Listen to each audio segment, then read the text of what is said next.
Bem-vindas e bem-vindo a Além do Escritório, o podcast que fala dos dilemas reais do mundo corporativo, sem enrolação. Eu sou a Karen, fundadora de Coding Potential, e eu vou ser sua host do dia de hoje. Aqui a nossa conversa, como vocês já sabem, vai muito além de cargos, salas de reuniões ou de planos de carreira. Porque se o mundo muda, por que não o RH e a liderança também, certo? Hoje a gente, pessoal, vai falar sobre um conceito poderoso, que virou quase um manifesto para os tempos que vivemos hoje: a antifragilidade. O que torna um líder capaz de não apenas sobreviver às crises, mas de se fortalecer com elas. Este episódio, como vocês já sabem, tem o apoio da Fluency Pies, o ciclo completo para você falar inglês de verdade, e também da Decoding Potential, o hub de soluções de RH e desenvolvimento humano. Hoje a gente tem uma super convidada, que é a Rejane. Ela tem uma jornada que é bem marcada, obviamente, de desafios e reinvenções, como todos nós.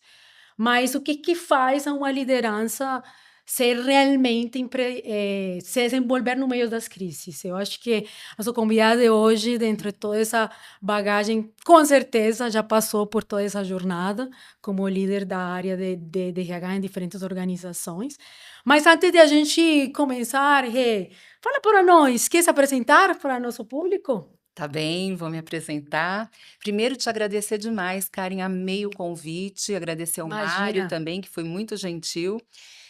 Eu me chamo Rejane Ershkovich, ela tinha falado no início que ela não ia falar meu sobrenome porque era Eu não vou me difícil. arriscar. Não vou me arriscar, pessoal. Mas eu sou Rejane Ershkovich, então. Eu sou profissional de RH, psicóloga. Eu fiz algumas MBAs, especializações para me tornar uma profissional melhor.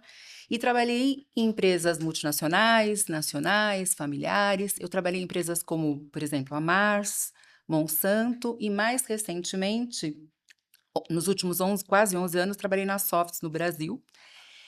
E eu me considero, Karen, me apresentando, né, uma profissional muito intuitiva, criativa. Eu acho que a psicóloga que eu sou forja essa mulher mais sensível com o outro, com as coisas. Então, eu sempre me defini como uma pessoa de negócios, que adora olhar para o negócio, mas com viés muito grande de pessoas, cultura. Então, eu acho que a minha criatividade, sensibilidade, elas retroalimentam a minha as minhas habilidades técnicas. E eu não queria deixar de mencionar que eu sou mãe da Milena, esposa do Fábio, né? E ser mãe da Milena, eu acho que esse tema que você me convidou para falar, que ele é apaixonante, é um exercício da antifragilidade, né? Porque a Milena está na adolescência. E a Legal. adolescência é um momento de crise, né? A gente vem fazendo a maternidade, parece tudo tão. Vai dando tudo certinho, mas chega a adolescência, é um tapa que você leva na cara e você tem que se reinventar. E o adolescente está se reinventando também. Então, é muito, muito legal falar desse tema de antifragilidade.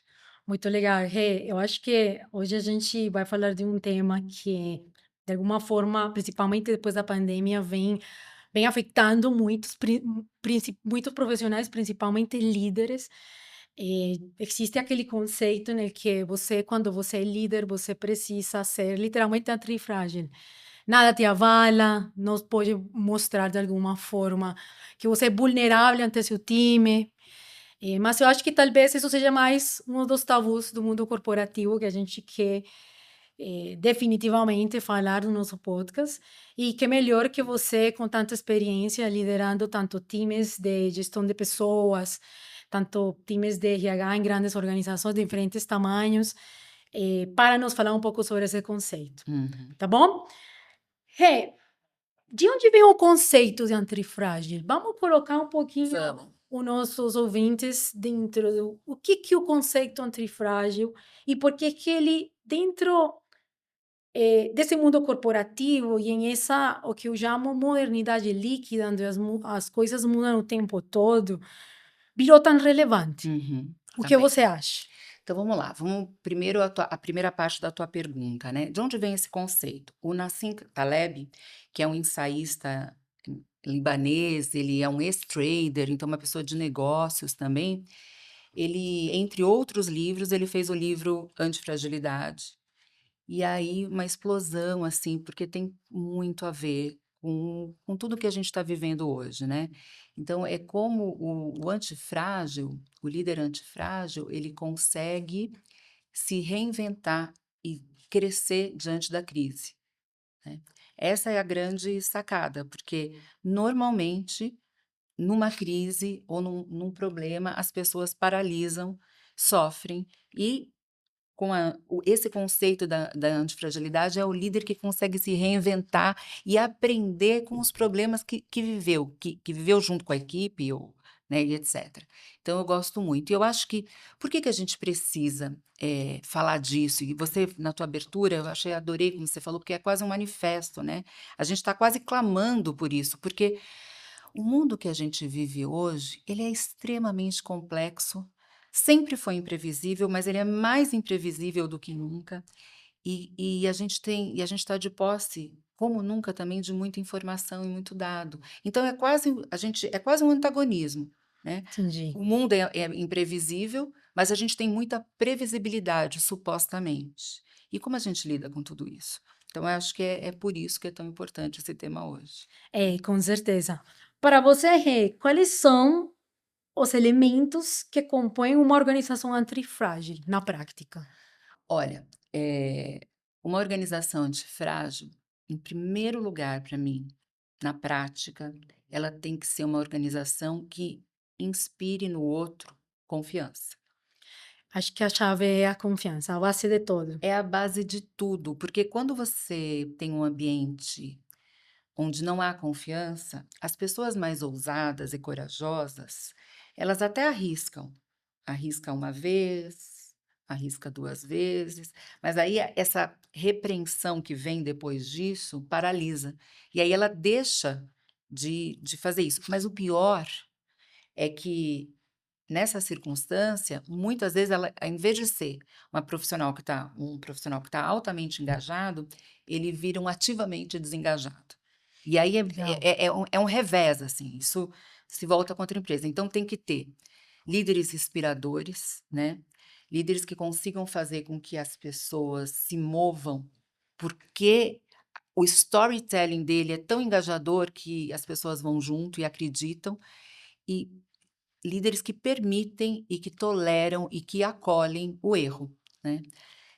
Todas as organizações hoje em dia falam, aqui o erro é possível, mas na prática É outra coisa. é outra É coisa. punido através dos diferentes sistemas de gestão de pessoas que a gente fala, através do ciclo de performance, através da Exatamente, parte de reconhecimento exatamente. desses colaboradores. De alguma forma é punido. De alguma forma é punido. E aí que você me fala dessa organização, eu acredito muito desde sempre, e a psicologia que eu estudei já falava disso, e as organizações falam, e eu acho que o objetivo da tua organização, que você fundou, é extrair o melhor de cada um. É qual o Com potencial certeza. que cada um tem.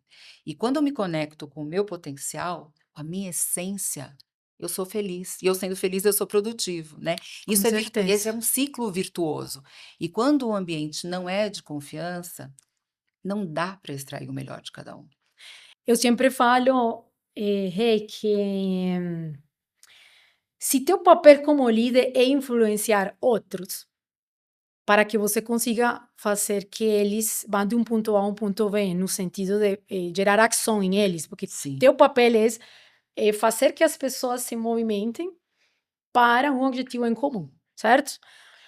Mas ninguém consegue influenciar se não confia. Eu exato. acho que a confiança é a base. Existem até muitas pesquisas hoje em dia que falam o como, se eu não me sinto seguro no lugar, eu não consigo ser quem eu sou no local de trabalho, posteriormente eu vou ser muito menos improdutivo, porque estou ativamente sempre em uma zona reativa dentro do Sim, meu local de trabalho. sim, Então, isso automaticamente eu gasto muito mais energia em tentando, estando nessa posição reativa, que propriamente criando, desenvolvendo os entregáveis que eu preciso fazer em meu local de trabalho. exato. Então, eu acho que foi uma excelente abertura a isso, porque acho que é a base para uma liderança antifrágil, que é um tema que a gente está trabalhando hoje, Uhum. é a confiança. Mas para a gente conseguir desenvolver esses pilares, certo? De uma liderança trifrágil, dentro do mesmo conceito e o autor que você trouxe, a gente tem basicamente 3 pilares, tá? Uhum, Que eu queria trabalhar hoje. uhum. Então, o primeiro dele, uma liderança trifrágil, pessoal, é basicamente, primeiro, uma mentalidade, é um líder que está totalmente em uma mentalidade de aprendizagem constante, Isso. certo? Um líder que é trifrágil, basicamente, ele trabalha, tem uma capacidade de tomar decisões em meio à incerteza, Uhum. certo? E, obviamente, ele faz uma gestão emocional, tanto dele como do seu time. Eu gostaria que a gente explorasse esses 3 itens, tá, Rê? Para a gente trazer um pouco, aprofundar um pouco no conceito para as pessoas que nos estão escutando hoje. Então, quando a gente pensa no primeiro pilar, que é o pilar de mentalidade de aprendizagem constante, como as organizações e os líderes, eles podem fazer para transformar erros em um laboratório de alguma forma para trazer novas ideias para as organizações, em vez de um tribunal. Como a gente pode fazer? Com base na tua Perfeito, experiência, depois de liderar tantas pessoas em diferentes sectores, perfeito. o que você acha que é necessário fazer? Tá bem. Deixa antes só rapidamente retomar um conceito da antifragilidade, que eu acho que ajuda quem está ouvindo, quem está vendo a gente entender. Quando eu penso em fragilidade, eu penso num líder ou numa pessoa que se quebra diante da pressão, né? Como Perfeito, se fosse um vidro perfeito, que se quebra. perfeito. Quando eu penso numa pessoa robusta, é uma pessoa mais resiliente. Então, ela, numa crise, ela vira como uma pedra. Ela aguenta o tranco, ela recebe o impacto, mas ela sofre muito, porque ela fica estática, é como uma pedra. Legal. Isso é sofrimento, né? E te paralisa e não faz você tudo bem, você resistiu, e o que que você faz com isso? O antifrágil, ele é ao invés do resiliente, que é o robusto, que é como uma pedra, porque a resiliência te faz voltar à posição original, Legal. quimicamente até falando, né, como se você volta ao ponto de origem. O antifrágil, ele não volta ao ponto de origem, ele assume, ele cresce, ele se desenvolve, ele Perfeito. amplia. Então eu acho super legal para entender o conceito da antifragilidade. E Legal. também eu queria trazer que além do Taleb, tem uma escritora que ela é uma CEO de empresa de mídia inglesa, que é a Margaret Heffernan, e ela fala desse conceito da complexidade de tomar decisões num mundo imprevisível. O futuro é imprevisível. A Margareth fala o seguinte: o futuro é imprevisível. Então, quando você precisa que o cenário seja previsível, você também se paralisa. Você fica obsessivo no controle, porque o lugar, quando você, tanto o Taleb quanto a Margareth falam o seguinte: eh, a pergunta não tem que ser como eu controlo. A pergunta tem que ser como eu cresço. Quando você fica preocupado como eu controlo, vira uma obsessão. Isso também não te deixa feliz e não te conecta com o teu potencial Com certeza. máximo, E te né? paralisa. E te paralisa. Eu sempre falo que a gente não é o que aconteceu conosco. A gente é o que a gente fez com o que aconteceu conosco. Exatamente. E aí tem um conceito da Margarete que eu não queria deixar de falar, Hefferman, que ela fala o seguinte, que nesse mundo que a gente quer a previsibilidade, a máxima eficiência, porque hoje você tem algoritmos que podem prever tudo, etc., e você quer a máxima eficiência, você não dá espaço para o erro também. Você Entendi. fica cristalizado. E quando o legal seria você ter mais flexibilidade, entender que você não vai conseguir prever tudo. E aí ela fala do conceito da abundância intelectual. Uma organização que quer a máxima eficiência, ela quer ser enxuta, né? A gente fala: "Ah, vamos ser enxuto para contenção de custos, para não sei o quê", e que é importante também, eu entendo, mas a abundância intelectual, ela é flexível, porque aí você consegue conviver melhor com turnover, com a questão da rotatividade, com pensamentos diferentes, com erro. Então eu adoro esse conceito da abundância intelectual. Você tem que ter gente para pensar fora da caixa, para trazer inovação, para ser flexível, e aí você tem que acolher o erro, Legal. né? Deixa eu voltar na tua pergunta. Então, como é que eu acho que um líder antifrágil, ele permite o aprendizado contínuo? Acho que se a gente não coloca o dono do erro no spotlight, né, que a gente tem mania de fazer isso. Se a gente se a gente age por impulso, né, porque quando você, tem erros que acontecem, se na hora você fica: "Puxa vida", Você põe com aquele mecanismo de defesa, defesa, né, automaticamente. automaticamente: "Puxa vida, e agora errou, e agora vai prejudicar todo mundo, não sei o que e tal". Se você age assim, vira um tribunal, e aí todo mundo vai se acusar, todo mundo vai se acusar. Perfeito. Quando você, eh, democratiza o erro e você usa o erro para aprender, as pessoas vão ter menos medo de errar e pensar juntas na solução. Então eu sempre gosto de trabalhar com erro como líder, eu acho que os líderes em geral poderiam agir mais assim, é trabalhar com erro pensando coletivamente como a gente não fazer isso de novo, né, como a gente transformar isso, eh no aprendizado, na antifragilidade. E voltando a Hefferman, ela fala o seguinte, que quando você consegue, eh, ser esse líder que abraça o erro e tudo mais, você tem que trabalhar com a colaboração. Então, eu acredito profundamente em times colaborativos. Não é tão fácil assim. Pode parecer básico, né? Você precisa ter, dar para eles governança, processo e ferramentas que permitam um fluxo contínuo de colaboração. Exato. Não é só por natureza. Obviamente, as habilidades e o potencial, como a gente tinha comentado antes de começar nosso podcast, de cada indivíduo, eles vão a ir à toa dentro da mesa. Mas se você, como líder, não dá as ferramentas, os processos e essa governança para que todos esses potenciais se juntem e criem algo grandioso, você não vai conseguir ter times colaborativos. Eu acho que a colaboração ela precisa ser intencional. É totalmente. É igual que cultura.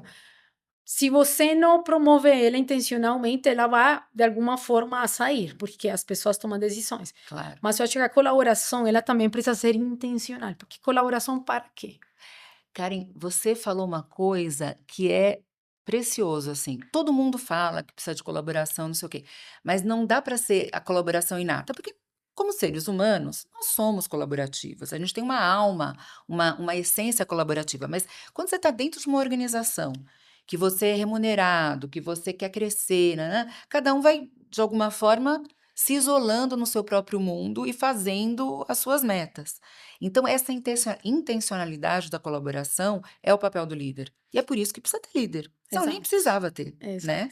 Então, exato. acho que você falou uma coisa assim fundamental. Então, esse exercício da colaboração para lidar com erro você tem que fazer isso de forma intencional. E se exercitar também como líder, porque você também vai errar fazendo isso, Exato. né? E está tudo bem. E tá tudo bem, né? Tudo bem, a gente não precisa ser quem salve o dia como heróis o dia todo, todo dia, né? Exatamente. Eu gostaria de entrar no nosso segundo pilar, dentro do conceito de antifragilidade, que é a capacidade que esse líder tem de tomar decisões sobre incerteza. Segundo a tua experiência, se eu imagino que tu já trabalhaste com muitos, uma experiência de mais de 20 anos, já tive a oportunidade de ver muito tipo de líder, desde CEO até um líder mais operacional, enfim. Como decidir mesmo quando não temos todas as respostas? E hoje em dia, em um mundo que muda tanto, eu acho que cada vez mais nós como líderes estamos mais expostos a isso. É. Exatamente. E aí o líder também, ele às vezes até se envergonha, porque assim, hoje em dia, ao mesmo tempo, além do mundo, o mundo está incerto, exposto, volátil, complexo e tudo mais, a gente tem muito dado, a gente tem muita informação, a gente tem supostamente condição de ser previsível. Então o líder ele se vê no meio de um sanduíche ali. Busco todos os dados para tomar decisão ou me arrisco, né?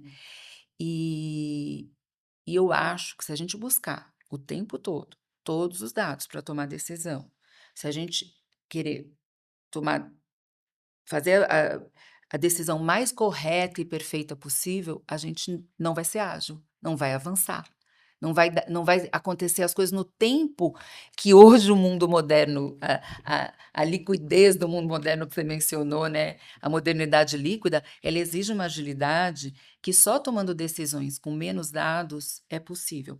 E aí, eu acho que na minha experiência, é back to the bases, assim, é voltar no básico. É se basear na assim, claro que A nos intuição é dados, mas a intuição. Você pensou exatamente o mesmo. Acho que a intuição, ela é chave. Muitas É, vezes a gente precisa seguir ela. seguir a intuição. E então e além de seguir a intuição, conversar com as pessoas. Quem está no dia a dia, quem está vivendo a situação, sabe te dar as respostas. Se você souber ouvir, né, isso é uma liderança antifrágil também. Você trazer quem pode, te trazer, a base que naquele momento ela que está vivendo. Você tem a experiência, você tem a intuição, mas quem está vivendo sabe te dar as respostas.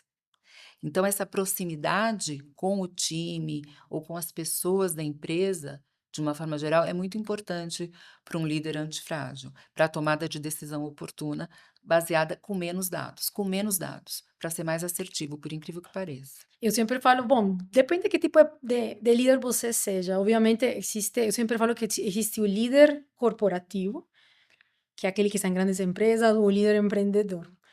Eu acho que esses dois tipos de líderes, no meio dessa mundo VUCA, modernidade líquida que a gente vem mencionando, as coisas mudam muito e eu acho que muitas vezes a gente precisa escolher entre a decisão menos pior. Mas quando Nunca é a melhor ou a pior, é, é a qual é a menos pior. Eu acho que cada vez mais você está mais exposto a isso, qual é a menos pior dentro de todo o panorama. mas aí é a escolha. Quando você escolhe, você já está acertando, na minha concepção, né? Entendi. Você fez uma escolha.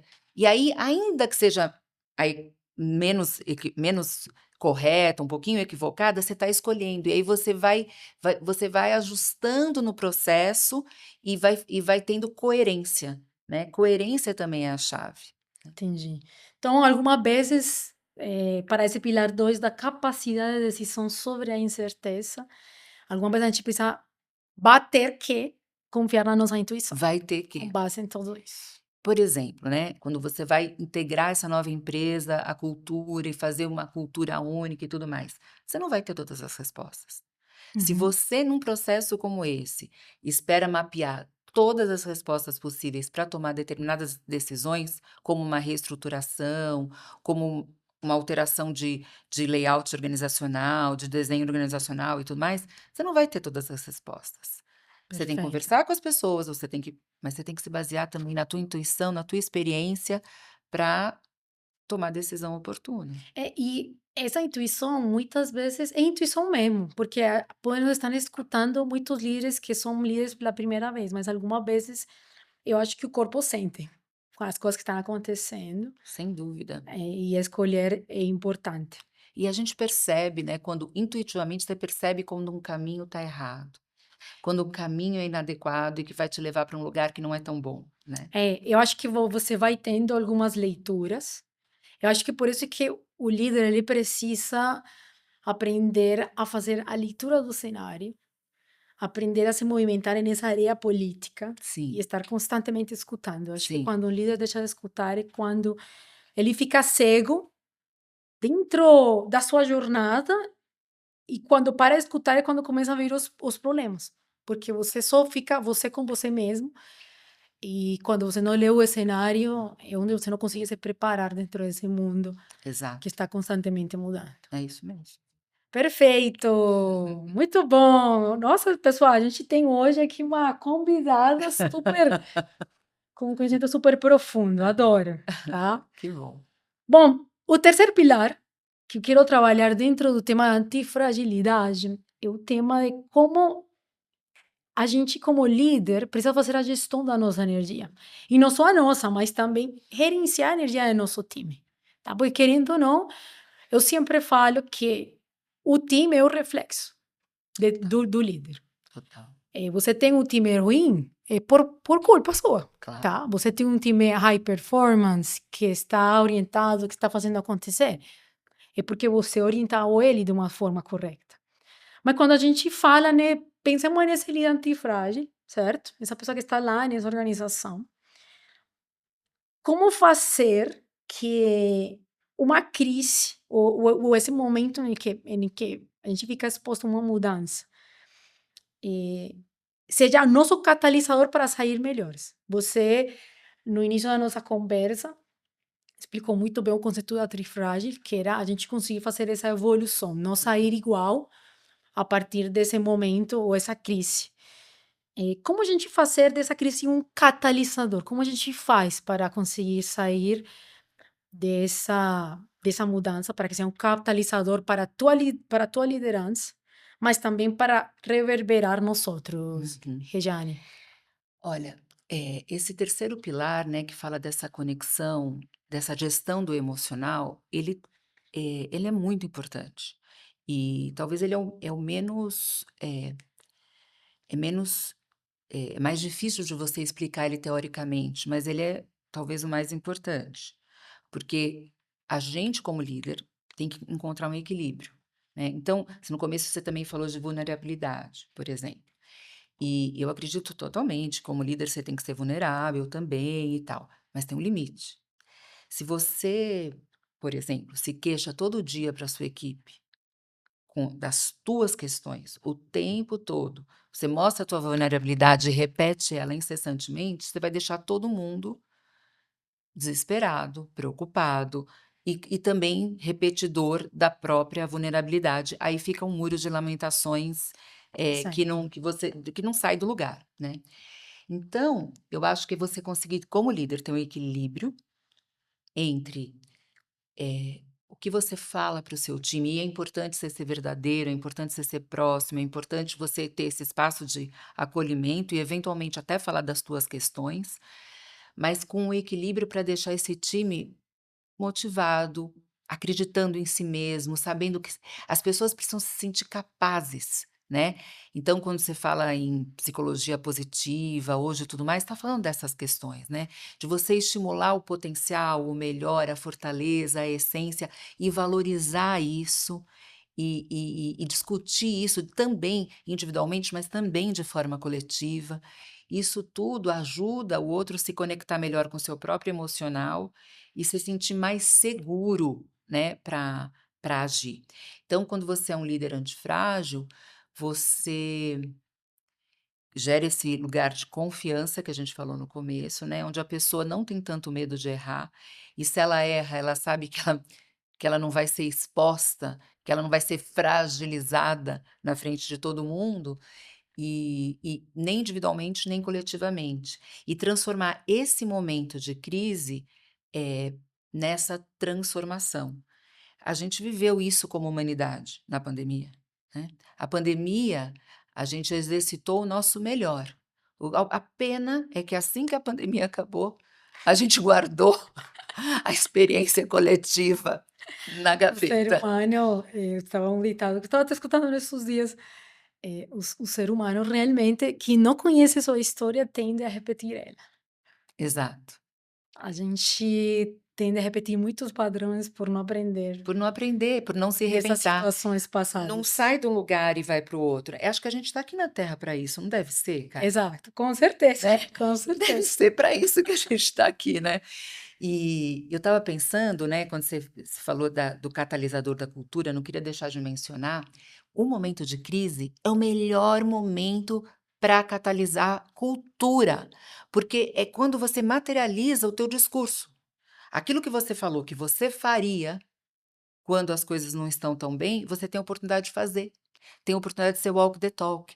Eu estava lembrando do momento que nas Softs, que a gente há alguns anos já, a gente passou por uma enchente catastrófica, foi uma catástrofe, a Entendi. organização ficou embaixo d'água, Mas literalmente, aqui literalmente, em Brasil? no Brasil, numa das fábricas, Entendi. né, em Caieiras. E só uma organização forte mesmo poderia se, Re restabelecer, né, e se restabeleceu, e as pessoas trabalharam tão, eh, eu acho que a gente pilotou tão bem aquela crise, eu e os demais líderes, né, especialmente os demais líderes, a gente fez com que todo mundo se unisse para resolver o problema do ponto de vista de vendas, marketing, fábrica, tudo, né.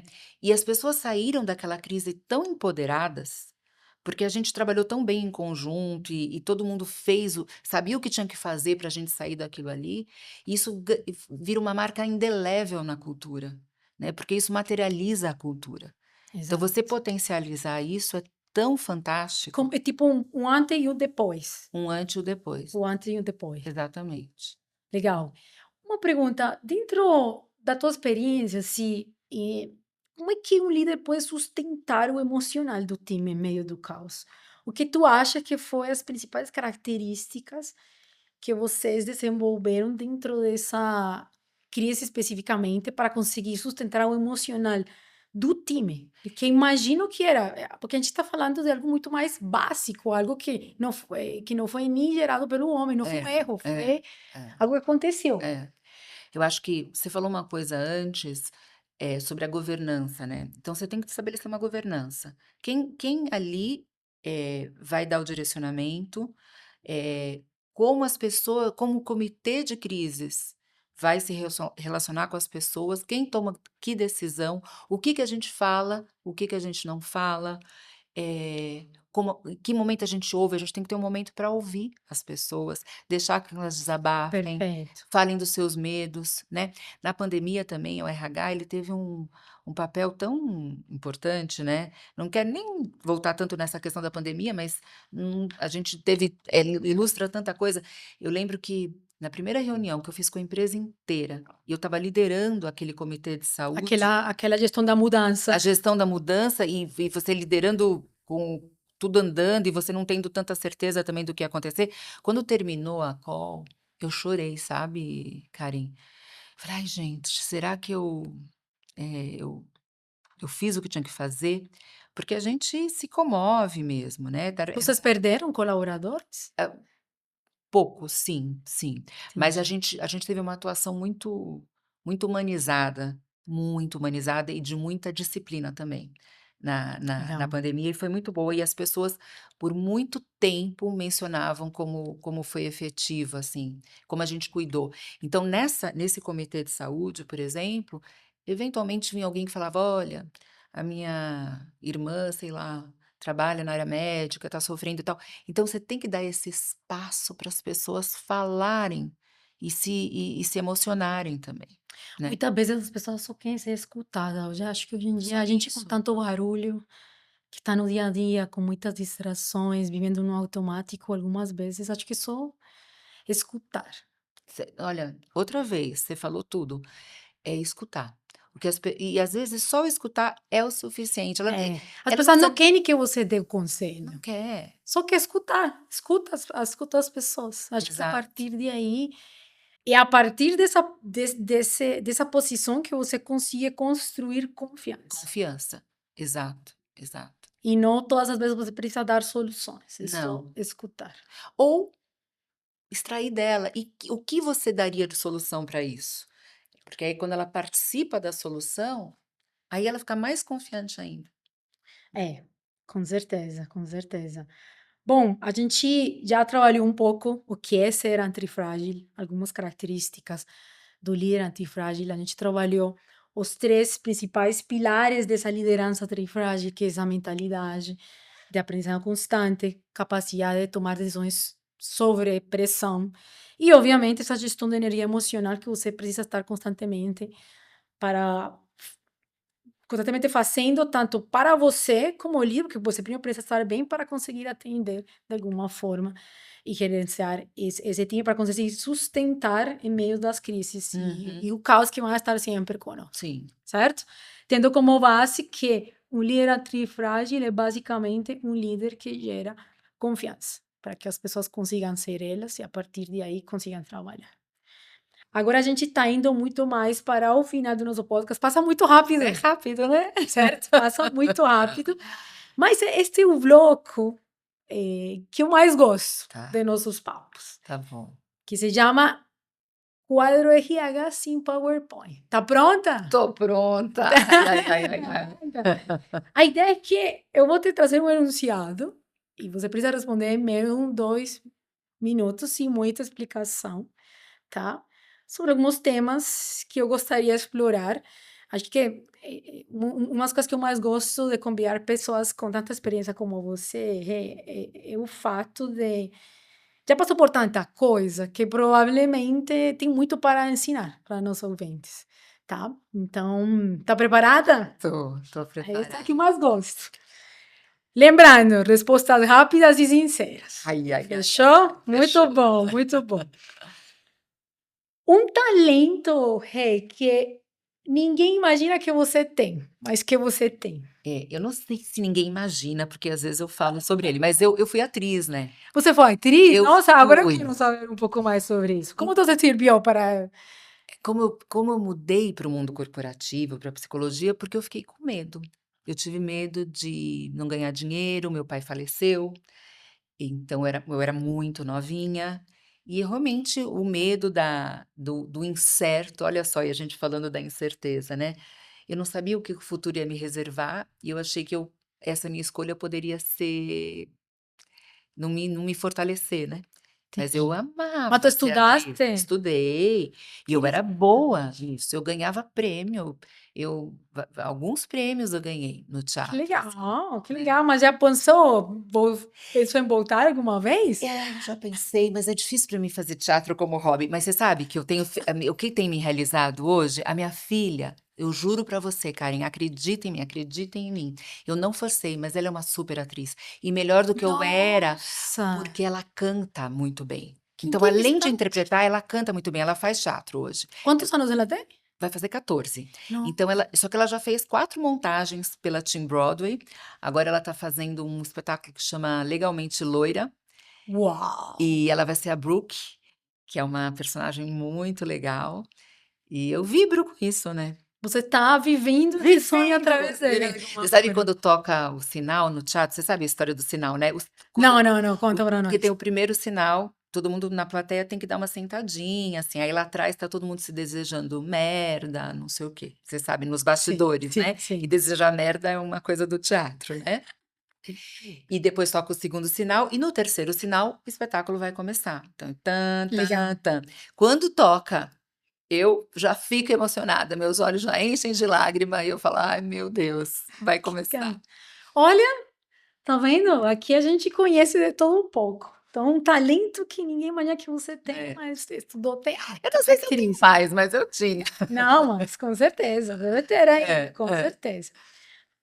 A nossa segunda pergunta é um momento que você teve durante a sua carreira onde você pensou: "É por isso que eu faço o que eu faço". Ai, já tiveram alguns, né. Eu acho que já tinha falado de um na pandemia, quando eu me senti muito útil como lugar de escuta para as pessoas que estavam precisando. Sofri bastante, mas eu acho que foi muito importante. Mas toda vez que uma pessoa é promovida e que eu sinto que eu ajudei no desenvolvimento dessa pessoa, ai, É, é uma emoção incrível, assim, é por isso que eu faço o que eu faço, quando eu vejo as pessoas se desenvolvendo, e é genuíno, sabe. total, eu sempre falo que pessoas se conectam de pessoas. E eu acho que isso é o que a gente faz quando a gente trabalha dentro com a área de RH nas organizações. Eu tô lembrando, você é colombiana e um grande amigo meu, do trabalho, que era da minha equipe, é um peruano, o Tinco, e eu lembro dele sempre com muita afeição, muita afetividade, porque ele é um cara que foi sensacional na minha trajetória. E eu vi ele crescer dentro da Softs, né, e e ele tem um sentimento de gratidão por mim, ao mesmo tempo, mas é tão bom ver o profissional que ele se tornou, sabe, a potência que ele é hoje, assim, é muito Legal, legal. legal. Muito bom, muito bom. Eu falei para vocês, pessoal. Você que é um é o quadro que eu mais gosto. Uma característica que você valoriza muito em quem trabalha com você. Olha, eu valorizo muito quando a pessoa é genuína, quando ela é verdadeira, né, quando ela me É tão fala, difícil encontrar isso hoje em dia. é verdade. As pessoas estão diário com máscaras. É.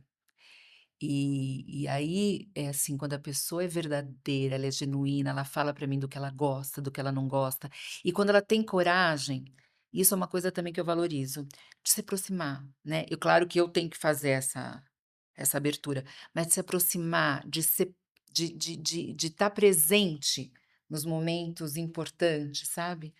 Eu valorizo demais isso. Legal. Legal. Muito bem, muito bem. Um mito corporativo que você adoraria ver cair por terra hoje em dia, nesse mundo corporativo. Pode falar 2? Beleza, bora lá. Pensei em 2. Um é que, assim, a gente fala da liderança solitária e tal, né, que se conecta com isso que a gente está falando. O líder não pode ser solitário, a liderança não pode ser solitária, a liderança tem que ser próxima, as pessoas não têm que se aproximar do líder porque preciso me aproximar do líder para eu sobreviver. Elas têm que se aproximar do líder e estar próximas, porque é legal estar do lado dele, é inspirador, a gente vai crescer junto, se desenvolver. Então eu acho tão importante essa fazer amigos, sabe, fazer amigos no trabalho, Legal. fazer amigos verdadeiros. E acho que um segundo mito corporativo é que a gente, do RH, acha que a gente tem, ou o líder mesmo, total condição de avaliar o potencial da pessoa. E a gente, às vezes, elimina as pessoas, eh, sem conhecer direito o potencial delas. E Entendi. você falou comigo nos bastidores que você acredita muito que todo mundo tem potencial. Eu acho que todo mundo tem para algo. E você tem o livre-arbítrio de usar para bem ou mal. Mas eu acho que todo mundo tem para algo, Exatamente. tá? Então a gente fala: "Essa pessoa não tem potencial", eu acho que a gente se coloca muito no lugar de Deus quando a gente faz isso, sabe. Que Entendi. para algo ela tem potencial. Exato. Talvez não estava no momento Ou no certo, não lugar calhou no certo, lugar certo, né. mas ele tem. Muito bem, muito bem. Nossa convidada não só traz um, traz dois. Muito bom. Uma conversa que te marcou na tua trajetória profissional, que você se lembra até hoje, que foi meio que um antes e o depois para você ser o que você é hoje. Eu vou falar de uma conversa meio inusitada, sim, mas é que eu acho que se a gente está falando de antifragilidade também, uma vez quando eu trabalhava na Mars, uma colaboradora minha, ela não foi na Mars, desculpa, foi na Monsanto. Ela falou: "Rê, eu preciso te contar um negócio que eu nunca contei para ninguém". E ela falou de uma questão de assédio que ela tinha sofrido, não na empresa, na vida Uhum. dela. E ela falou que aquilo, poder contar para mim, tinha sido muito libertador, porque ela precisava de alguém que ela confiasse e que ela não tivesse vergonha, que ela não se sentisse julgada, e ela nunca tinha tido oportunidade de fazer isso com ninguém. Foi tão, assim, forte ela ter me escolhido para ser essa pessoa, que eu nunca mais tive dúvida que ser próxima e ter ambientes de confiança são fundamentais para você ajudar um ser humano, porque no mínimo eu ajudei ela como pessoa, né. E aí já está valendo, né. É, com certeza. Você falando, eu me conectei muito com esse teu exemplo. Eu me lembro quando uma conversa me marcou, porque não foi faz muito tempo. Quando eu decidi empreender, por muito tempo fui parte do mundo corporativo, fui essa pessoa, tá? E eu me lembro que um dia a gente tem uma intranet dentro do time e a gente está se comunicando e tinha recém-chegado um novo colaborador e um momento a outro ele enviou a foto dele carregando a filha. Olha, minha nova colaboradora de Coding Potentials. Foi tão marcante essa conversa que ele tive, que para ele poderia ter sido uma coisa clichê, mas para mim, ver ele com a foto com a filha me fez cair em conta que eu já era uma líder empreendedora e que o negócio precisava dar certo. Porque se não dava certo, eu tinha muitas famílias que dependiam de quê? De Coding Potential desse certo. Nossa, que forte, né. Foi forte para mim. Acho que por mais que eu sei que ele ainda está conosco, eu já falei isso com ele, mas como coisas pequenas, que podem estar baseadas em confiança, ou simples gatilhos, conseguem marcar tu trajetória antes ou depois. Eu me lembro que a partir desse dia eu falei, gente, a gente precisa dar muito certo dentro da Decoin, porque existem pessoas dependendo desse negócio, na prática. Agora não é só sobre mim, Uhum. agora é sobre outros, sobre famílias que estão. Acho que todo mundo passa por diferentes momentos, assim, imagina como foi para ti. É.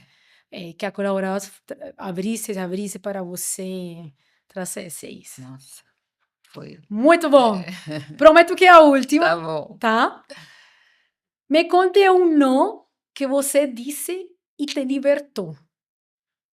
Eu acho que nós, no dia a dia, estamos sempre tentando agradar. É. Mas me fala sobre um não que você falou e te libertou a partir de aí.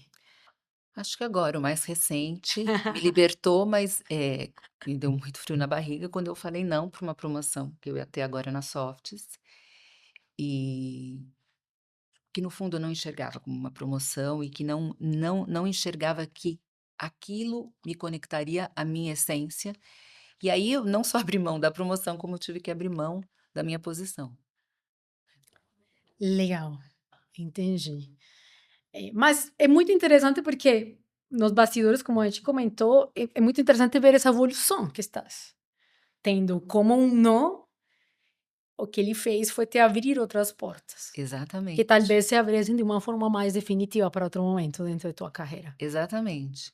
Estou aqui tendo essa oportunidade de te conhecer, por exemplo, conhecendo a tua empresa, e essa tua proposta genial de ser diferente, né. É legal, legal. Bom, pessoal, hoje a gente falou sobre o verdadeiro poder que tem esse líder antifrágil dentro das organizações e como parte de conseguir gerir isso, a tua energia, a energia do teu time, conseguir estar constantemente em uma posição de aprendiz, ele pode te ajudar a sair das situações muito maior. A gente teve aqui uma super convidada, muito obrigada, tá? Mais uma vez, por acreditar um pouco no conceito aqui e falar conosco de um tema que geralmente a gente não vê muita gente lá falando sobre isso, mas muito obrigada por topar, Rê, tá? Se esse episódio, pessoal, te fez repensar, assim como nós, sobre o mundo corporativo, compartilha com alguém. Tenho certeza que tem muita gente lá querendo escutar sobre isso, para conseguir construir essa melhor versão dele como profissional. Se você também se conectou com isso, compartilha este episódio no Spotify, no Instagram, no YouTube com essa pessoa. E te vejo então no nosso próximo episódio de Além do Escritório. Muito obrigada, Rei. Obrigada, eu que agradeço.